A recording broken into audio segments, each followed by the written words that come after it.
Hi, it's Kuma. Welcome back to my channel and welcome to a new series on my channel I am calling Game and Craft, where I play some of my favorite games and then make art relating to that game. My latest hyperfixation is Stardew Valley. I'm a little bit late to the party because this game came out almost 10 years ago, is very popular, and everyone has been telling me to play this game, but I finally got around to doing it. I am so excited to share a little bit of my farm with you. Really, there's not much to look at. I just started, but I will share my farm with you regardless, and then we'll make some art together. For this project, I'm thinking of utilizing Needlepoint because of the precise details you can get, and I think that it has a really cool pixelated look to it already, so I think that will just be the perfect medium for this project. Disclaimer, I barely know how to needlepoint. I just learned like very recently and have only ever made one needlepoint project, which is this frame right here. You'll see me make that after this intro, and you can watch me figure it all out. Back to Stardew, I am currently in fall of year 1, so very new. If you have any tips and tricks for me, please let me know because I don't know what I'm doing with that either. I have a lot of fun foraging items, and I thought that the dandelions were just so cute, and for some reason, that's what I gravitated towards the most. So that's what we will be making. Everything that I am using for this project has been bought secondhand. I discovered this store called Remainders recently. They hold workshops and events, but they also have a store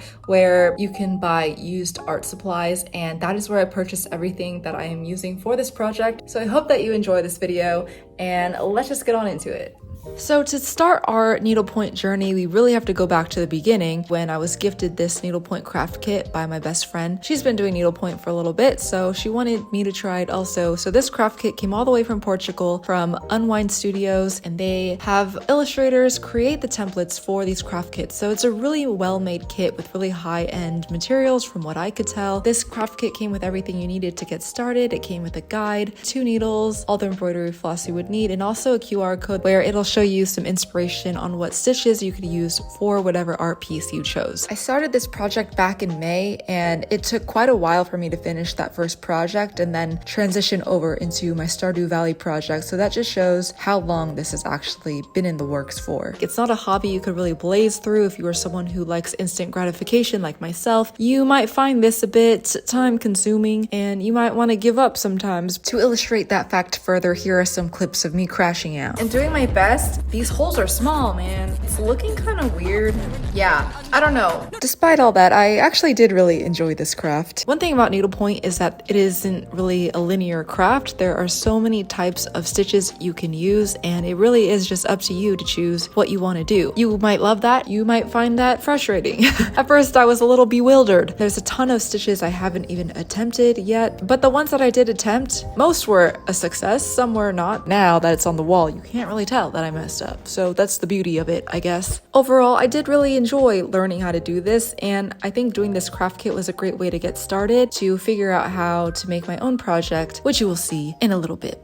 I thought I would look up online to see if there were any existing patterns of the dandelion because Stardew is very popular. To my surprise, there was, so I found this dandelion pattern on Candy Patterns. I believe this is for perler beads, another project I really want to do in the future. This website was really great. They already had the grid format and I could easily see what colors I needed. I printed it out on my apartment printer that I didn't know I had. This thing was pretty much out of ink, but it was enough. I went to Remainders, I bought embroidery floss, I bought this grid, this mesh, and I just started tracing the pattern onto my mesh grid. I did this using a blue Sharpie, which was a mistake because I realized that the embroidery floss is pretty thin and it wouldn't cover up all the blue of the Sharpie. I washed it all off. I had the faint outline, which was enough for me. I'm really happy that I found all the colors that I needed at Remainders. It's not a perfect color match, but I think that it's really close. I don't think anyone's gonna come over and be like, hey, that's not the exact Pantone. I'm sorry, leave my house.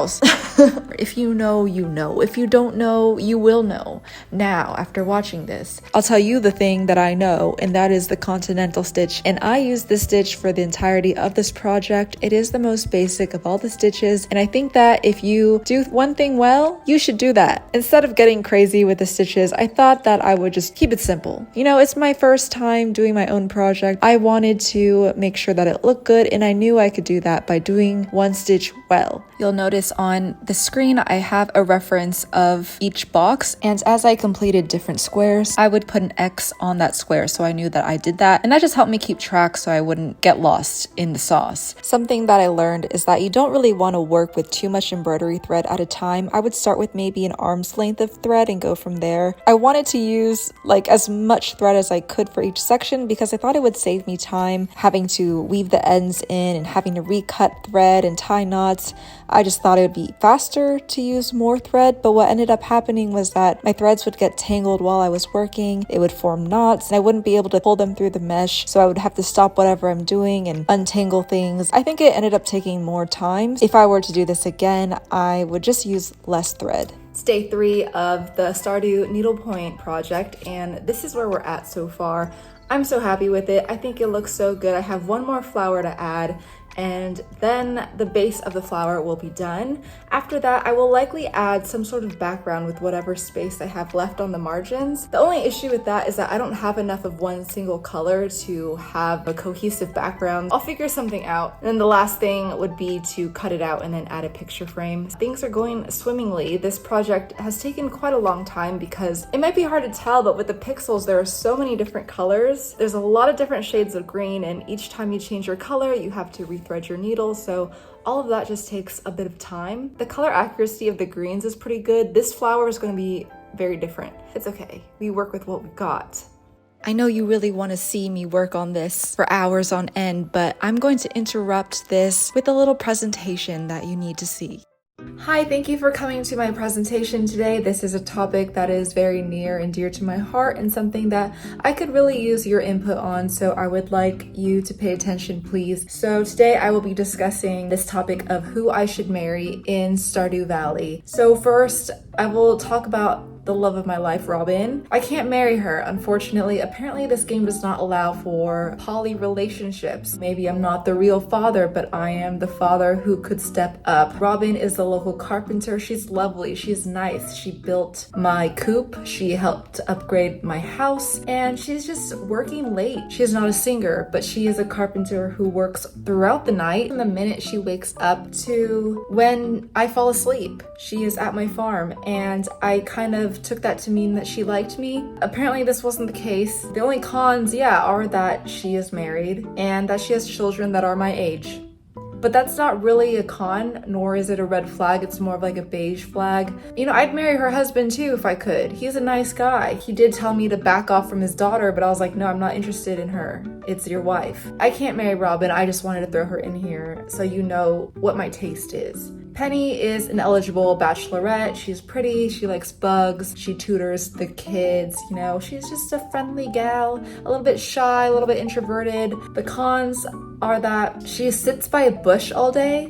I don't know what she's doing there. Maybe she's looking for bugs, but I just kind of question what her intentions are. I don't like her mom. Pam is kind of scary as a mother-in-law, in my opinion, and they say that you don't just marry the person, but you marry the family also. So I just don't know if that's someone I can have as part of my family. I don't know, that's just something to keep in mind. It's not Penny's fault. That is just unfortunately something that I have to think about and consider when I'm choosing my partner for life. Leah, I do like Leah. She's an artist, independent, she's beautiful. She also appears to be a homeowner, which is, a positive in this day's economy. The cons are, I just feel like she wouldn't text me back for days. She'd get lost in her own creative journey, maybe forget who I am. And as someone who needs constant reassurance, I just don't know if that would be the best match for me. And I just don't know if she dreams of being a farmer's wife. So that's just kind of something I'm thinking about, something I'm on the fence about, but I do think she's a beautiful person. Elliot has great hair, beautiful jeans, a beautiful man. He kind of looks like Beauty and the Beast, but in human form, even though I kind of prefer beast form. Human form is I guess. He's a sweet boy. He takes the gifts I give him. He's always looking at the fish. I don't know. I kind of like that in a guy. Cons are that he lives on the beach and I live on the opposite end of town. And so that's basically long distance because it takes hours for me to get to him. And I just don't know if I want to make that commitment every day. For now, maybe we'll just be friends. Also, he doesn't look like he would know how to milk a cow. And that's, again, something I'm looking for in a partner. Abigail's a gamer. She's a bit of a wild card. She's cute. She dyes her hair, and her dad owns a store, so maybe I can get discounts, which would be great. You know, I'm here to provide for my partner, but can you provide for me by maybe getting me some discounts on seeds or something? You know what I'm saying? How can this be more of a symbiotic relationship? Cons, every time I give her something, she's like, tasty, I want to eat that. And I'm just like, girl, maybe don't eat everything I try to give you. If my partner gave me something, I'd want to treasure that, you know? I wouldn't want to just consume it and digest it. So that's just kind of a beige flag for me too, because I just wish she would maybe treasure the things that I give her because I put some effort and thought into it. I just get the feeling she might want to move away from small town life. I am a small town girl. I'm not trying to see the big city. I'm not trying to live there. If you have these big dreams of your own, I don't know, maybe it might not work out. So in conclusion, I don't know who to marry because I can't have Robin. If you don't see your favorite here, it's because I'm not interested in them. That's not to say that things might not change. You know, Sam has Goku hair. That's kind of cool, I guess. I just don't really know what to talk to him about. Alex too, that we don't have a lot in common. Shane kind of scares me. And again, Sebastian is Robin's son, so I don't know, that dynamic is kind of weird. Like, I don't know if you want to be with me if he knows I'm thinking about his mom all the time. Anyway, that's just my first impression. Again, I'm only in fall of year 1, so I'm sure there's lots more to know about these people, but yeah, that's just where I'm at. So I wanted to share that.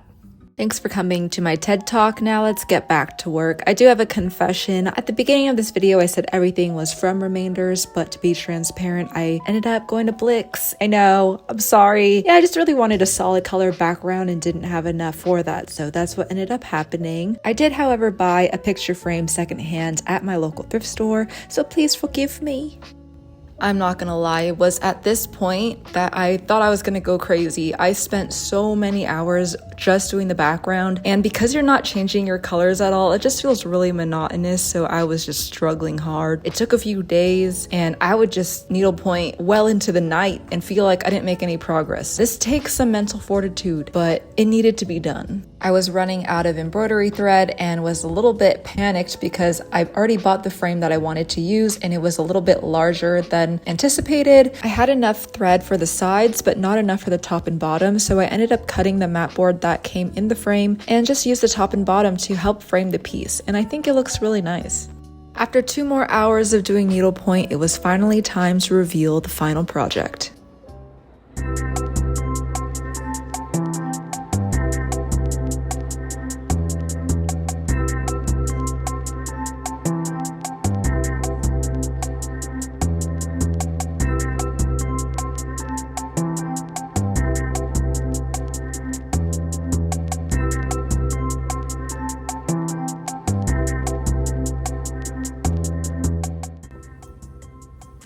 What do you think?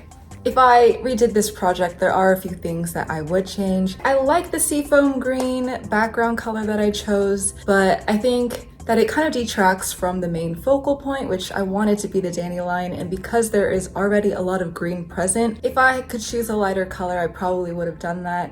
Maybe a cream would have been nice so that the dandelion really popped off more. I was trying to find a natural wood frame. I don't mind the black so much because I do have a lot of black frames already in the apartment. A wooden frame I think would just help add to the natural look I wanted for this project, but that's okay. I'm not always gonna find what I'm looking for when I shop secondhand, but what I did find worked for this project. I think the mat does add a little decorative element also. It is a nice quality mat, so I'm glad that I got to keep some of it. That's the project. This isn't 100% made of secondhand materials. Unfortunately, I did have to go to Blick and buy this background color. Everything else was purchased at Remainders or at my local thrift store, so I'm really happy about that. I love finding craft supplies secondhand because that just eliminates some of the waste that would go into the landfill, so I'm just so happy when I get to do that. It makes me feel good to make the environment just a little bit better. I know it's not much, but it's something. I hope that you like this series. If you have any other games you want me to play, please let me know. Gaming and crafting are 2 hobbies of mine, so being able to combine those interests is really fun for me. Thank you so much for watching, and I will see you next time. Bye. I totally forgot I was supposed to show you my farm. There's really not a lot to see, but I will show you regardless. This is my house. This is my bear. This is my dog. It's very cute. But there is one important thing that I have to show you, and that is my chickens. This is Buka. And this is Beppo. And that's really all that you need to see. Okay, thanks for watching.